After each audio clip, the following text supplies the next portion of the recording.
Okay, Chase, hello and welcome to our quick lesson on chapter 5. We're continuing from the previous videos that I did. Sorry about the stuff up with the trig section, with the videos that have no sound. I'd like to get back and cover them.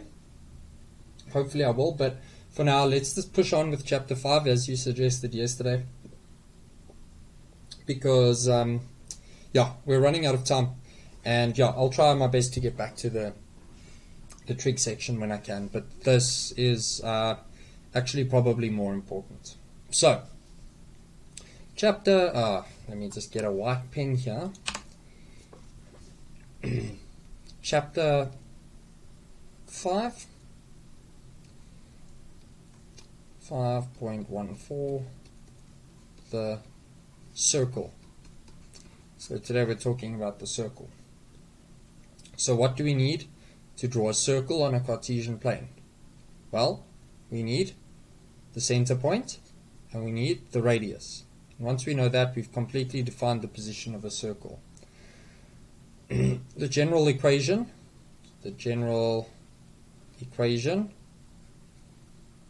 is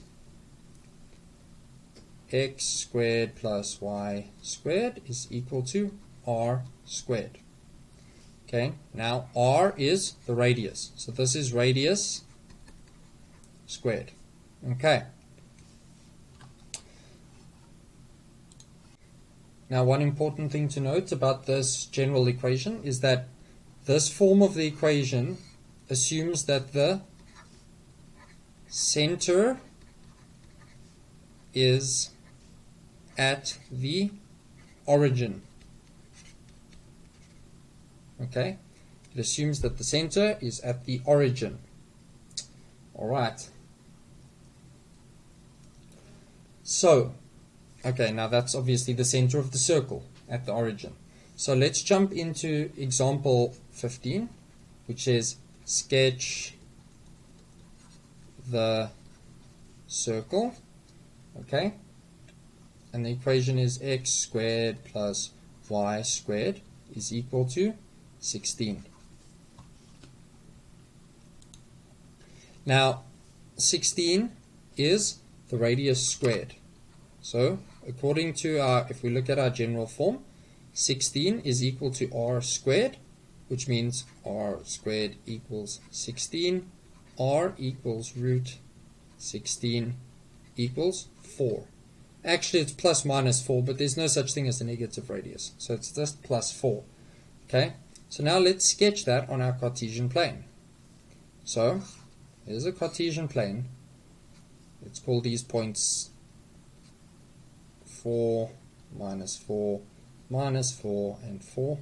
And obviously remember to label your axes in your exam properly and label all the points 1, 2, 3, 4, etc. I'm just lazy here. Okay, so here's the equation. So we know that this form assumes that the center is at the origin, so let's plot our center. We also know that our radius is 4, which means that our radius is 4. So we can plot our circle. It'll cross through points 4 on all of the axes, 4 and negative 4. So there you go, you've got the circle. Next, let's talk quickly about the domain and range. So remember, the domain is all of the x points. So let's look at the x points of this graph. Okay, if we draw the two lines there, you can see that the circle starts at minus 4, including minus 4, and goes all the way up to 4. So the domain is x is an element from minus 4, and remember we use the square brackets because it includes minus 4, all the way to 4, also inclusive. The other way to write this is you could say the domain, so you just say domain, and then you draw a curly bracket like that, and you say x lies between, and we're using the less than and equals to. So x is greater than or equal to minus 4, all the way up to 4. Okay, and then we can do the same thing for the range. The range of this circle starts at minus 4, including minus 4, all the way up to 4. So y is an element from -4 all the way to 4 with the square brackets because it includes those 2 points. And we can also write that. You can pick what notation. I can't remember the names of these notations, but I don't think your lecturers are going to be too strict on it. So y is also an element from -4 to 4 inclusive. Okay. So we've got the domain and range of our circle there. No problem. Yeah. That's all I can tell you about that. So, next, we're going to take a look at example 16.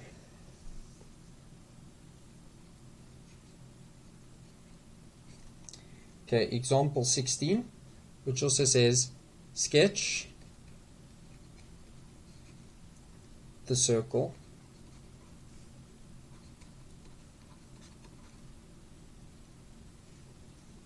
x squared plus y squared is equal to 10. Now, here they teach you a whole bunch of annoying methods. They talk about the coordinate method, the geometry method, and so on. You know, these methods, quite frankly, are just ridiculous, all of them. They're overcomplicating everything. So if you want to learn them, that's up to you. And if you really want me to teach them, I'll come back and teach them to you. But it's quite frankly, it's just absolutely ridiculous, all of these methods. My method works 100% of the time, and it's the simplest way to do it. So, sketch the circle x squared plus y squared equals 10. Well, let's draw a Cartesian plane. We know that x squared plus y squared equals r squared, because it's a circle. So, r squared equals 10, r equals root 10. So the radius of our circle is root 10.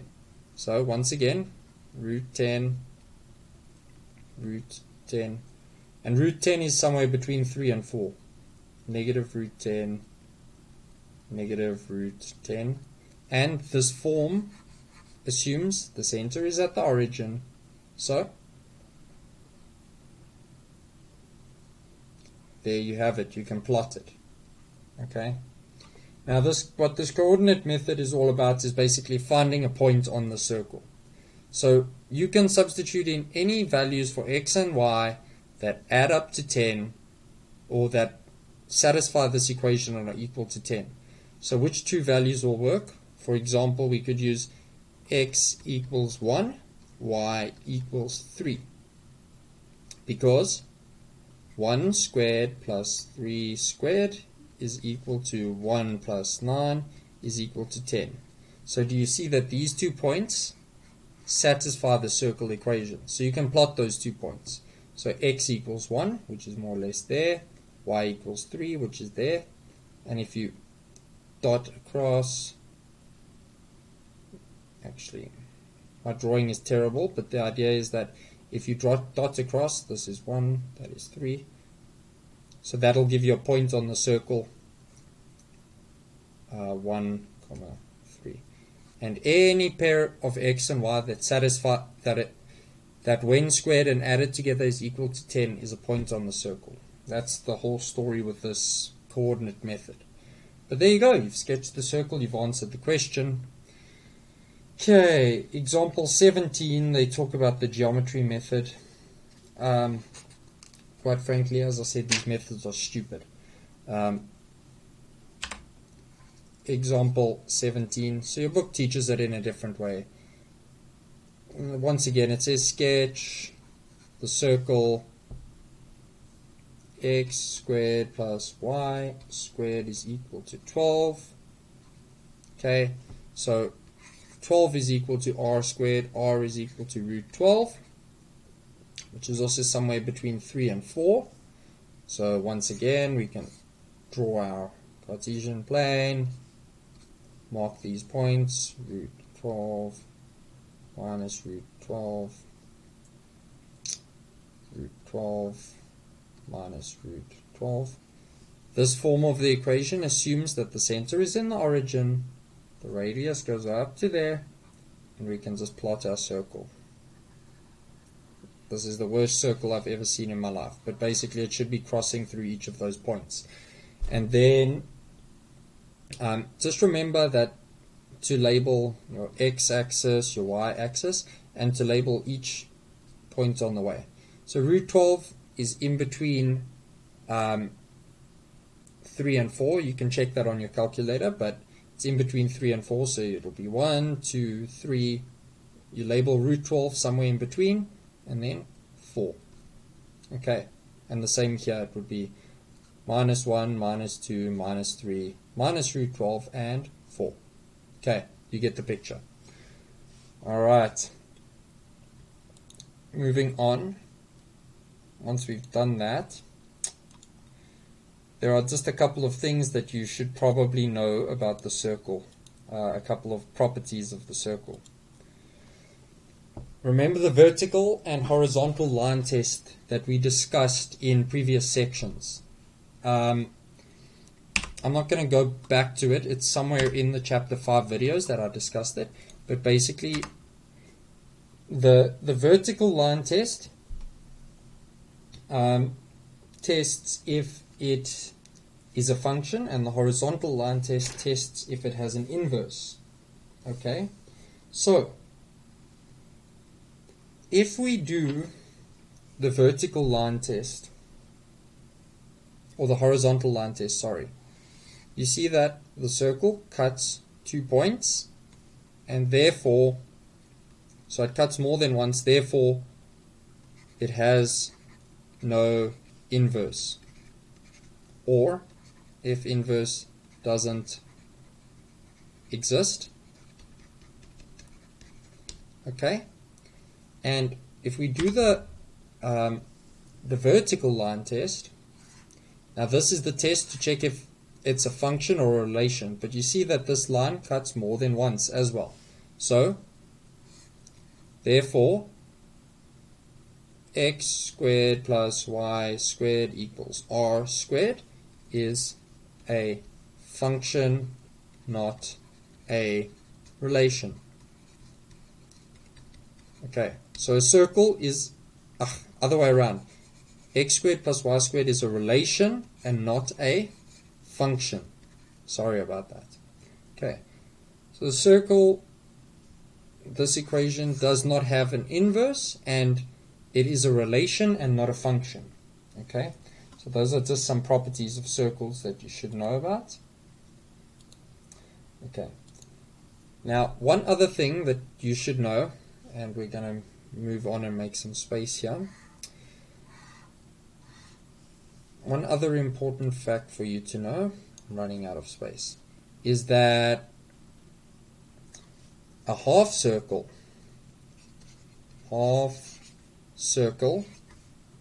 is a function. Okay, so a full circle is not a function, but a half circle is. And how do we prove that? How do we know that? Well, you agree that functions are generally written in the form f of x equals y equals and then something. So they're written in the form y equals something. So let's get our x squared plus y squared equals r squared. Let's get our circle into the form y equals something, because then we can get it into the form of a function. So if we do that, we just solve for y, which gives us, I'm not going to do all the algebra here, y equals plus or minus the square root of r squared minus x squared.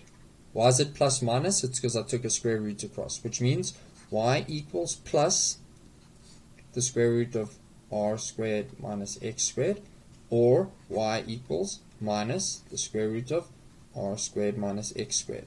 Okay, so this is now what we've found. So now, do you agree that a square root, the solution of a square root, like no matter what numbers I put in for r squared and x squared, the solution of that square root can never be negative. It'll always be positive. That's just a fact about square roots. Okay, so if I've got a positive in front of a square root, do you agree that this whole thing is always going to be positive. Okay? And if I have a negative in front of the square root, because the square root's always positive, I've got a negative times always positive, which means that y, or this right-hand side, is always going to be negative. Okay, so if I sketch this function here, let me draw my Cartesian plane. If I sketch this function here,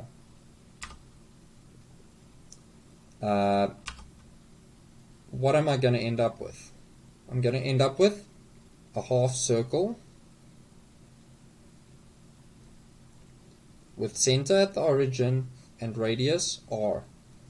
If I sketch this part, okay, let me draw that on a separate Cartesian plane, I'm going to get the other half of the circle, i.e. I'll get the negative part of the circle with center at the origin, radius r.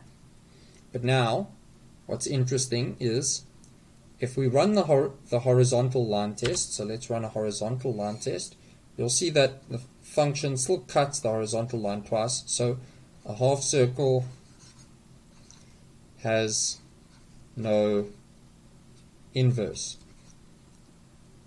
But if I run the vertical line test, do you see that it'll only cut the vertical lines once? Okay, so therefore the half circle is a function. Okay, fantastic. That's basically all we needed to know there. Alrighty. Let's see what's next.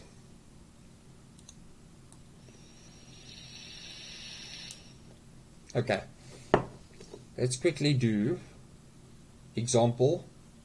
What are we on? We're on example 18.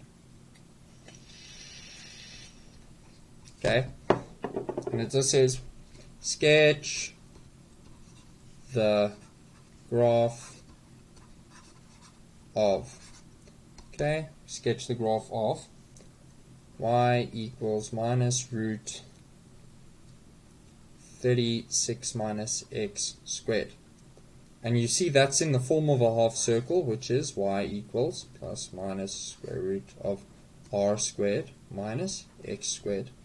So we know that this is the negative half of a circle with radius equal to root 36. So r equals 6. So we can just sketch that graph very quickly. Bam.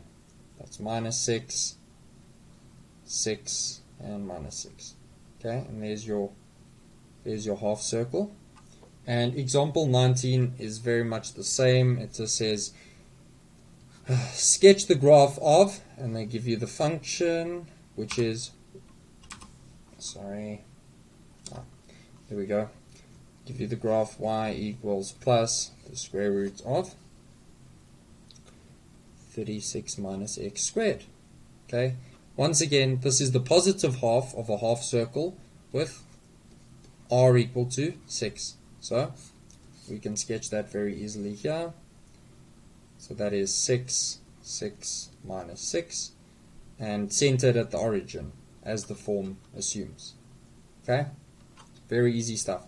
If we're going to talk about the domain and range, the domain, so let's draw our lines here. The circle starts at minus 6. Remember, the domain is the x values and extends all the way up to positive 6. So x is an element from, and it includes minus 6 and 6, so we use square brackets from minus 6 to 6. Okay, or we write domain, put our curly bracket, x lies between, with the equals because it's inclusive, minus 6 to 6. Okay, and for our range, we draw vertical lines there and there. So you see that the circle starts at 0 and moves all the way up to 6 on the y-axis. So y is an element from, and it includes 0. So all the way up to 6.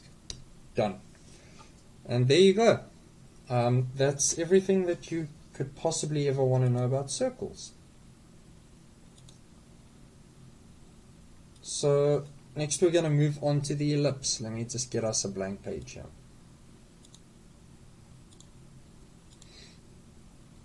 Alrighty.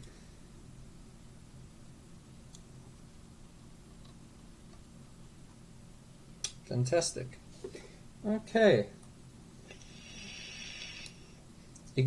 Section 5.15, which is the ellipse. Okay. 5.15, the ellipse. Okay, so an ellipse, you should know, is just a squished circle. Okay. The general equation is x squared over a squared plus y squared over b squared is equal to 1. And the ellipse is really not much harder than, than the circle. Basically, if we put this on our Cartesian plane, when you've written your equation in this general form, and it matches the general form properly, then we know that here's our a squared. Okay, so from a squared, the ellipse crosses at the x-axis at minus a and plus a. So a gives our x-intercepts and b gives our y-intercepts at minus b and plus b. And that's basically all you have to know about the ellipse. Sorry, eclipse. What am I saying? Right. So that's really all there is to know. And one more thing is that this whole equation assumes, as with the circle, that the center is at the origin. And that's all you need to know. Okay, so let's jump into an example. We've got example 20 here. So example 20. Okay. Example 20 says sketch the ellipse. Sketch the ellipse. X squared plus 4 x squared plus 4y squared is equal to 36.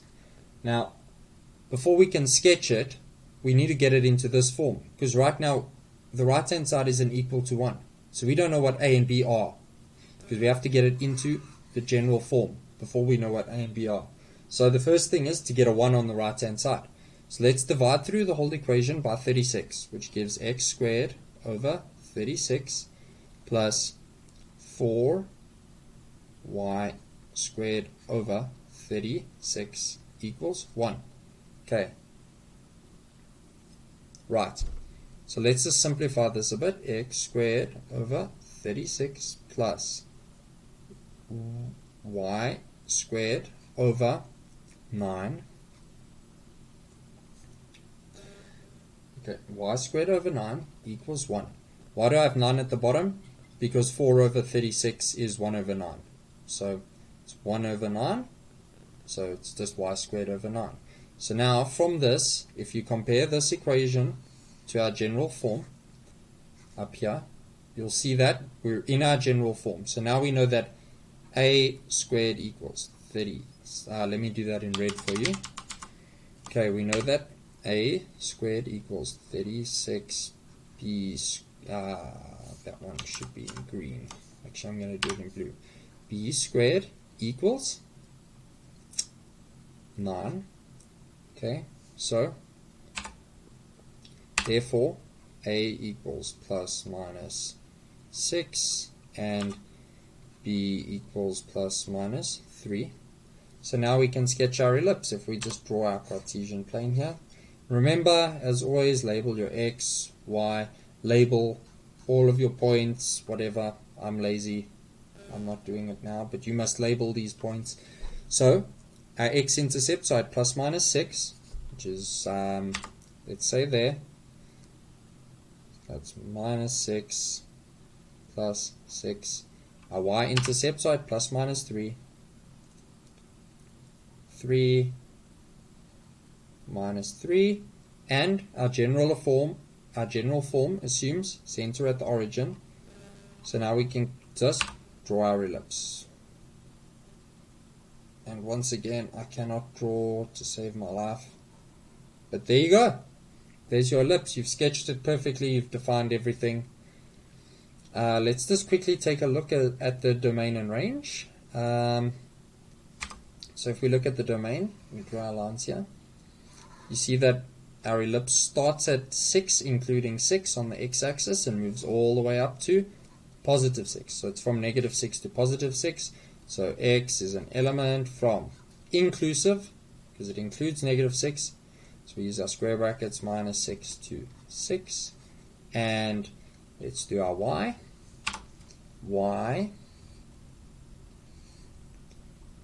Okay, y is an element from, it starts at negative 3, including 3, all the way up to 3, if we look at the y-axis. So y is an element from minus 3 all the way up to 3. Okay, and there we go. We are pretty much done with our ellipse. It's nice and easy. Okay. Okay, so the next section is the hyperbola. So let's get cracking on that. I think I'm quickly going to open up a new page for that. No, thank you. Let's open a new page and do our hyperbola. Okay. The hyperbola. Okay. So that is section 5.16 in your book. So we're on 5.16, the hyperbola. Okay. So there are two types of hyperbola that they talk about in your book. They talk about the rectangular and the non-rectangular hyperbola. So the first is the rectangular, and the general equation for that is given in your book as xy equals k. I don't like that because the hyperbola is actually a function, and the best way to write it is in the form y equals k over x. Alright? It's definitely the best way to write it. So then they jump straight into the example.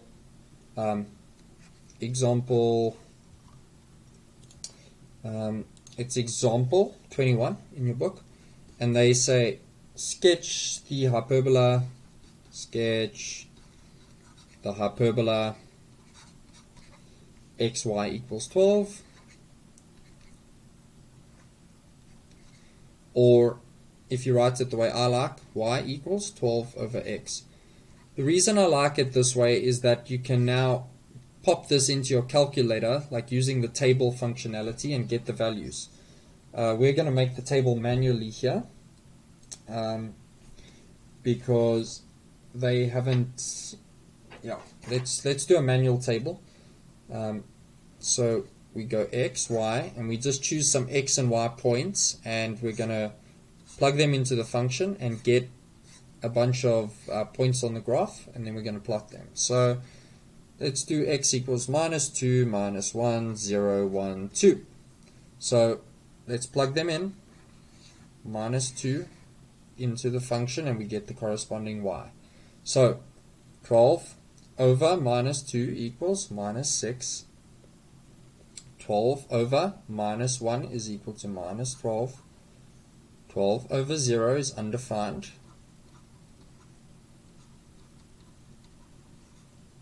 12 over 1 is 12, and 12 over 2 is 6. Okay, so now these are a bunch of ordered pairs that we can plot on our graph. One thing to note is that when you get an undefined, that is an asymptote. That is where your asymptote sits. Okay. So let's draw our Cartesian plane and plot these points quickly. So there's our Cartesian plane. X-axis, y-axis. We're going to put on the x and y, we need to go all the way up to 12. So 2, 4, 6, 8, 10, 12. Minus 2, minus 4, minus 6, minus 8, minus 10, minus 12. 2, 4, 6, 8, 10, 12. Minus 2, minus 4, minus 6, minus 8, minus 10, minus 12.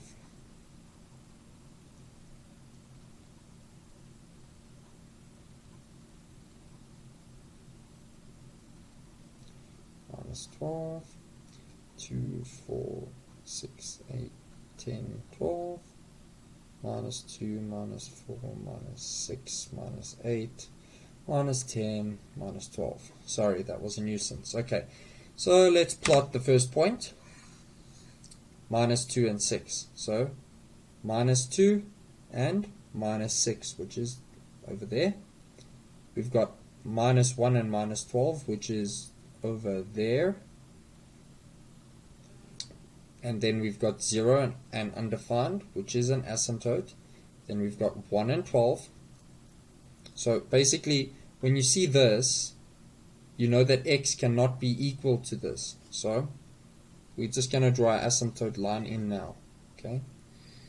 Then we've got the point, do it in a different color, 1 and 12. So x equals 1, y equals 12. And we've got the point 2 and 6. So x equals 2, y equals 6. Okay. We can also add in, sorry, I want to add in 2 additional points here. And we're going to do x equals minus 6 and x equals plus 6, which gives the points minus 2 and 2. So we plot minus 6 and 2. So x equals minus 6, y equals 2, which is the point there. And we've also got the point 6 and 2. So x equals 6, y equals 2. So if we connect the dots here, what you'll end up with is something that looks like this.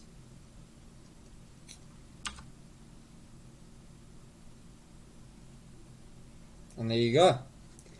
There is a plot of your rectangular hyperbola, as they call it. Okay. So your rectangular hyperbola looks something like that. What's important to note is that I'll explain that later actually. So you can create this table manually to plot your hyperbola. So given your hyperbola like this, actually like this, you can create your table manually like that, or you can do it on your calculator by just putting it into, you press the mode button, then you go table, then the screen is going to say f of x equals, and then you're going to enter the equation, which is 12 over x, 12 over x, then you're going to press equals, it's going to say start. Well, where do you want to start? Well, here we started at x equals minus 6, so start at minus 6. Then it's going to say, oh, then you press equals, then it's going to say end. Where do you want it to end? We want to end at 6. So positive 6. Then you're going to press equals, and then step. It's going to ask you step. And I would normally say 1, but since it can only generate for 10x points, and we've already got 12, so we're going to step in 2s. So then it's going to generate the table x. So your output is going to say x, y, and it's also going to give you a point number, which is 1, 2, 3, 4, so on. And it's going to use the x values stepping in 2. So it's going to go minus 6, minus 4, minus 2, 0, 2, and so on. And it's going to give you your corresponding y values here. And you could just plot those ordered pairs and get, plot your hyperbola like that. So yeah, that's the way to do it on your calculator. One thing that needs to be pointed out is that your hyperbola can look, it can look two ways. Let me explain what I mean. The general form is y equals k over x. Okay, so if you've got your Cartesian plane with quadrants 1, 2, 3, 4. So let's do this in red. If k is positive, then you're going to end up in quadrants 1 and 3. Okay? If k is negative, you're going to end up in quadrants 2 and 4. Okay? So that's just a general rule. You don't even have to know that actually. because if you just put the function into your calculator correctly and plot a couple of negative and a couple of positive points, you're gonna end up drawing your graph correctly in the right quadrants. But it's just a rule of thumb. If k is positive, you're in quadrants 1 and 3. If k is negative, you're in quadrants 2 and 4. Okay. So the other question that sometimes comes up is lines of symmetry. So let me just redraw our Cartesian plane here. Oops, wrong color. Sorry about that. Okay, if I redraw our Cartesian plane, so assuming k is positive, so I'm doing this for k is positive, which means we're in quadrant 1 and 3. Our line of symmetry is, can you see that if we reflect about this line, which is the line y equals negative x. Okay. So if k is positive, then your hyperbola is symmetrical about the line y equals negative x. Okay. Can you see that? Because if we fold this around that line, it's going to end up looking exactly the same. Okay. And note that the asymptotes of this hyperbola are the y-axis, so the asymptotes are the y-axis and the x-axis. Because an asymptote is the line that the function will get closer and closer to, but never touch. And you'll see if you plot your hyperbola, it gets very, very close to the x-axis, but it won't touch. And it gets very close to the y-axis, but it'll actually never touch it. Okay. If k is negative, so if we've got our hyperbola in quadrants, so when k is negative, we sit in quadrants 2 and 4. Our line of symmetry is the line y equals x. Because you can see if we fold about this y equals x line, sorry, this should pass through the origin. It's the line y equals x. If we fold this part over onto that part, you'll see that it's exactly the same if we fold it about this line. And once again, our asymptotes are here on the y-axis and on the x-axis. Why? Because no matter how far if we plot for x down to negative infinity, it'll get very close to the x-axis, will never touch, and gets very close to the y-axis, but it'll never touch. So the x and y-axis are our asymptotes for this rectangular hyperbola. Okay. So yeah, those are the things that I want you to know about this hyperbola business. Let me just check if there's anything else. I don't think so. Okay. So yeah, that's the rectangular hyperbola. I hope everything's clear there. Next, we're going to just get a blank page here for you. And we're going to talk about the non-rectangular hyperbola. So, the non-rectangular hyperbola, which is just a little bit more interesting, but not much. Okay, so the next one we're going to talk about here, and it'll be the last section for this video, is the non-rectangular hyperbola. So this is the non-rectangular hyperbola. Okay, it has the general equation x squared over a squared minus y squared over b squared equals 1.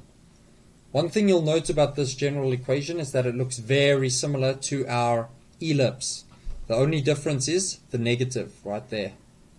That negative is the only thing that separates a non-rectangular hyperbola from an ellipse. So be very careful not to confuse the two. Like if they just say sketch the function, or sketch the equation, just be careful. If it's got the minus here, it's a hyperbola. If it's got a plus here, it's an ellipse. And they're two completely different graphs. So just be careful. Okay. For the non-rectangular hyperbola, we get a bit of information from this form. Okay. from our a value, we get our x-intercepts, so same as the ellipse. X-intercepts are at plus and minus a, and our y-intercepts are at plus minus b. Okay? Actually, I need to make sure if that's true. No, I was lying to you. That's not true. Sorry. That's only for the ellipse. So the x-intercepts are at plus minus a. That's the information we get. And the other information we get from our form by observing it is the asymptotes. Okay? So we've got asymptotes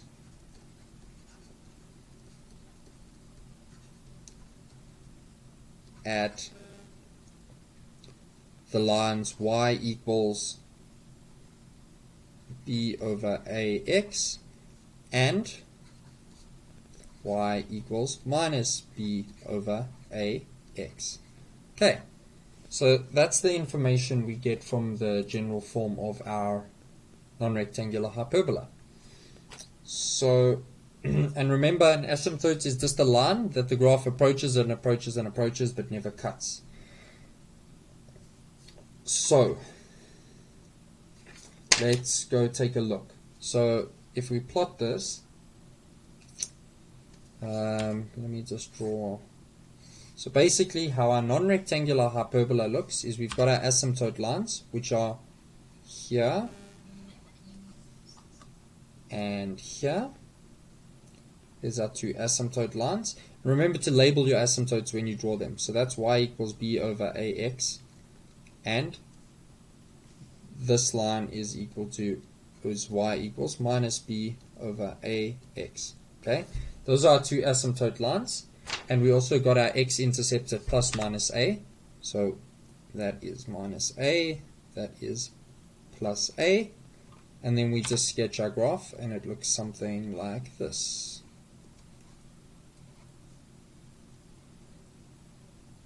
Okay. So that is how the non-rectangular hyperbola looks. So you'll see the rectangular hyperbola doesn't, it looks like that. Well, I lied. It looks like that. And the non-rectangular hyperbola looks like this. Okay. Things to remember when sketching the hyperbolas. Remember to label your axes as always. You need to label that x, those x-intercepts, and you need to label your asymptotes and draw them accurately. Don't sketch them like me. You know how to draw a straight line.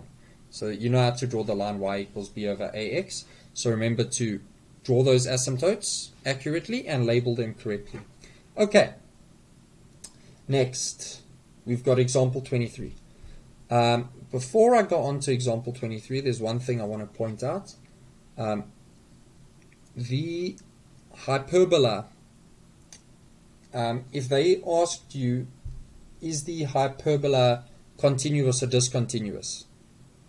If you look at a hyperbola, let's look at this one I drew here. Remember I said that if a function is continuous, you can draw the entire function without lifting your pen. But if I draw this function, you'll see I'm drawing, and to continue it, I have to pick up my pen and then draw.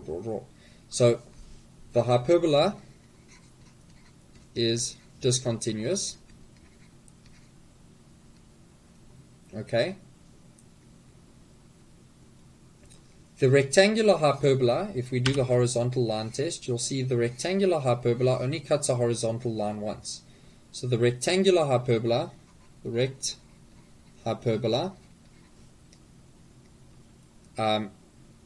has an inverse, okay, where the non-rectangular, as you see, it cuts twice. It doesn't have an inverse. And from the vertical line test, let's do a vertical line test on these guys. If we do the vertical line test,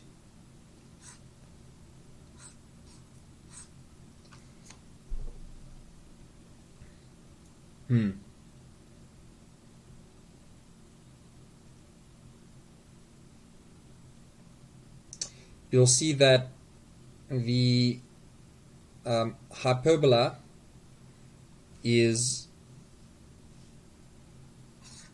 Okay, so the rectangular hyperbola is a function. Okay, you can see that. If we do the vertical line test, it only ever cuts a vertical line once. Okay, so the rectangular hyperbola is a function. Okay, but you can see that this non-rectangular hyperbola fails the vertical line test and the horizontal line test. So non-rectangular hyperbola has no inverse and is a relation and not a function. Okay, but the rectangular hyperbola is a function because it passes the vertical line test. Okay, so that's one important thing just for you to note, if you're ever asked that. There was something I wanted to tell you here. Okay, so yeah, there you go. All hyperbolas are discontinuous. The rectangular hyperbola has an inverse. The rectangular hyperbola is also a function.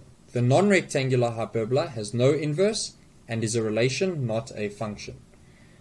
Okay, and you can see that from the equations. Okay, if you take the form of the rectangular hyperbola, which they gave you, so for the rectangular hyperbola, they gave you x, y equals k, which can easily be written as y equals k over x. So we can solve for y, which means it's a function. If we take the form of the non-rectangular hyperbola, x squared over a squared equal minus y squared over b squared equals 1, and we try to solve for y, we end up with y is equal to plus or minus the square root of 1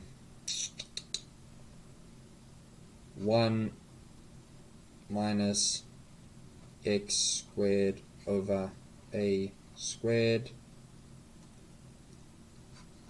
Yeah. Okay. Something like that. You see, you've got this plus minus, which means you've got two equations. So you've got an equation for y and another equation for y. And one is a plus square root and the other one is a minus square root, which means that you have to plot them separately for them to be functions. So your plus square root, your positive square root will be this one over here. No, I lie. I lied to you. Your positive square root is where y is positive. So your non-rectangular hyperbola, if you just plot the positive square root, it's going to look something like this. Okay? And you plot the negative square root piece and it'll look like that. Okay?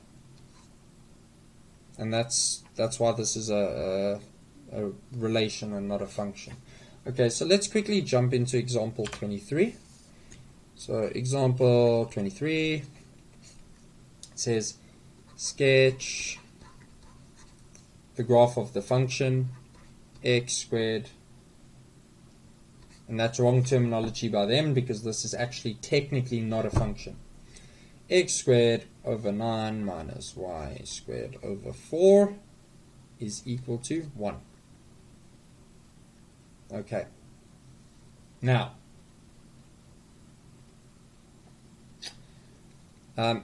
sorry, there's one more thing. You need to be careful if you try to plot this non-rectangular hyperbola using the calculator, using the table method I explained earlier. You're going to end up with only the positive half or only the negative half.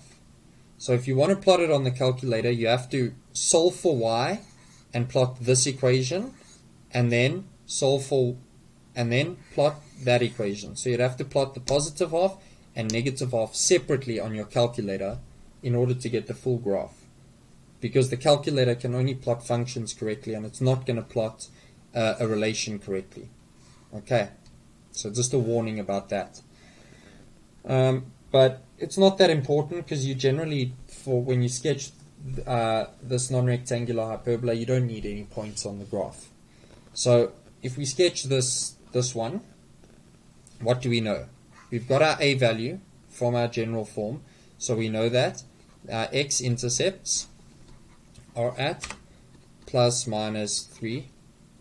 Okay, and we also know from our general form that it has asymptotes at y equals that is minus, so plus minus b over ax. Okay, so it has asymptotes at y equals, b is square root of 4, so 2 over, a is square root of 9, which is 3, 2 over 3x, and y equals minus 2 over 3x. So if we plot that graph, okay, let's say we've got, I'm just going to put a couple of points here just for my own accuracy when I draw this thing. That is 2 minus 4 minus 2, 2, 4, 2, 4, minus 2 minus 4. Okay, so remember, you've got to plot these accurately. So y equals 2 over 3x is a straight line with a positive gradient. It rises 2 for every run of 3, so it's a bit flatter. So it's going to look something like this.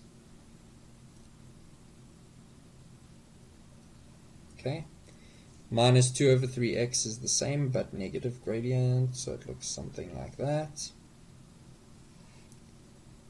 And remember to label them. Y equals 2 over 3x, y equals minus 2 over 3x, and then we plot our x-intercepts. So we've got one at minus 3, label that, and at plus 3, label that, and then just sketch your non-rectangular hyperbola. And there you go. And make sure when you're sketching it that your graph never touches or crosses the asymptote line, because that would be like very wrong and you'd lose a lot of marks for doing that. Okay. And one thing to note as well, it's difficult from my drawings. So yeah, there you go. You've plotted your function or your hyperbola. So that's done and dusted there. One thing that's important to note is just your hyperbola. Say these are your asymptote lines there. Your hyperbola never moves away from the asymptote line. So what happens is, if you're plotting your hyperbola, let me get a different color, you'll see it'll do that and it'll get closer and closer and closer and closer and closer. Okay, and the same there. So yeah, never do what I'm doing when I'm sketching, which is, you know, my hyperbola looks like it comes closer, and then, you know, sometimes when I sketch I do this and then I curve away from the asymptote line. You know, that's incorrect. Never do that. The correct way, you start and it gets closer and closer and closer and closer and closer to that asymptote, but it never crosses like I did there. Okay, it just gets closer and closer and closer. Cool. And yeah, that's the end of the section on the hyperbola, and also the end of the video. Thank you very much for watching. Cheers.